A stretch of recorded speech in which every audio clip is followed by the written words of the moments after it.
Teenagers are going to do what they want to do. If they want to do drugs, they're going to do it. If they want to sleep with somebody, they're going to do it. You can't stop them. You can't follow them around constantly watching over their shoulder. Even the best helicopter parents can't manage that. Parents want to know how to handle their teenager.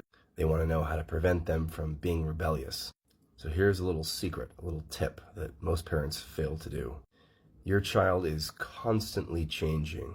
Every few years they evolve into a new person and the old person ceases to exist. You must evolve with the child as a parent. As they become a different person, you have to adapt to that new person. You understand some of this. I mean, you don't try to breastfeed or change your teenager's diaper. You need to do something else. Teenagers are part child and part adult. If you want to push them away, if you want them to rebel, treat them like a child completely. If you want to be a part of their life and help them make good decisions, you're going to have to treat them more like an adult. But they don't act like adults, you say. That's because they're not fully adults. But your relationship with them should start to look more like the relationship with an adult. You don't tell your adult friends what to do constantly. You are friends with other adults. You treat other adults equally, with respect. And this is really where the whole issue lies. As your child becomes a teenager, you need to stop telling them what to do. You had about 13 years to teach them how to make good decisions. That time is mostly past, at least in the way that you used to do it. Now you need to approach it as their friend. Let me give you an example. Let's say that your child has a responsibility to do the dishes. When they're a little child, you say, okay, you need to do the dishes now. If they didn't do the dishes, then you say, uh-oh, now you're in trouble. Now we need to have a little consequence. After they're teenagers, you would say it totally differently. You'd say, hey, I've got to get the house clean. Do you think you could help me clean it? I really need some help cleaning it. What I could really use some help with is the dishes. Do you think you could help me with that? I'd really appreciate it. And if they say, no, I don't want to do the dishes, and they act like a child, you respond with, I'm not really sure what to do because I really need these dishes done and we're all living in this house and I kind of feel like we all need to be helping.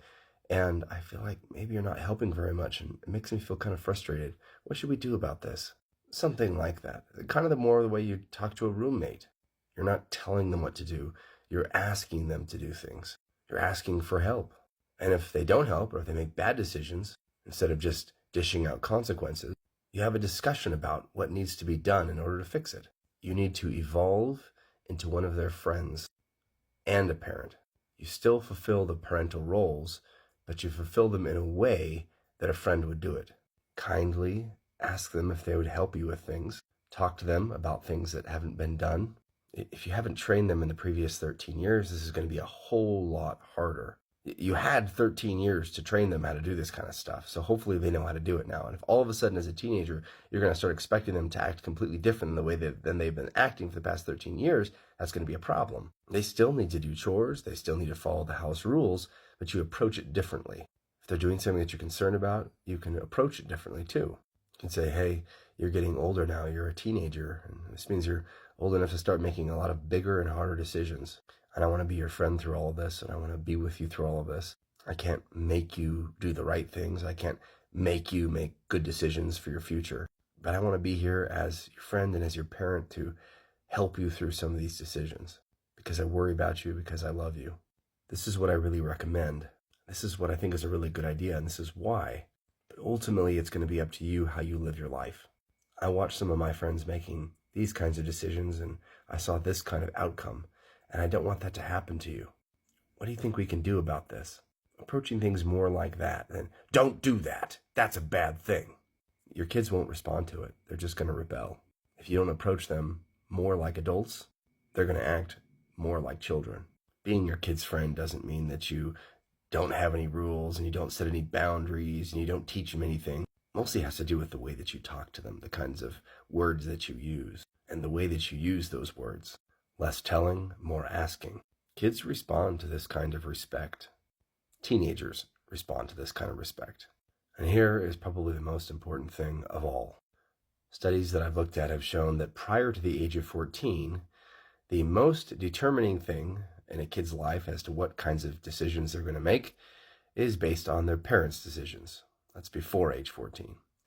After 14, the biggest determining factor in what kinds of decisions your kids make is based on their friends. Whether your kid's gonna smoke or do drugs or break laws or sleep with a bunch of people, this is all determined on what their friends are doing. And if you're not one of those friends, then you're not going to have much influence over your kid's life anymore, other than to be that annoying parent that they hate, that they can't wait to get away from, and that they actively rebel against. Evolve into a parent friend, or have little to no influence on your children's decisions.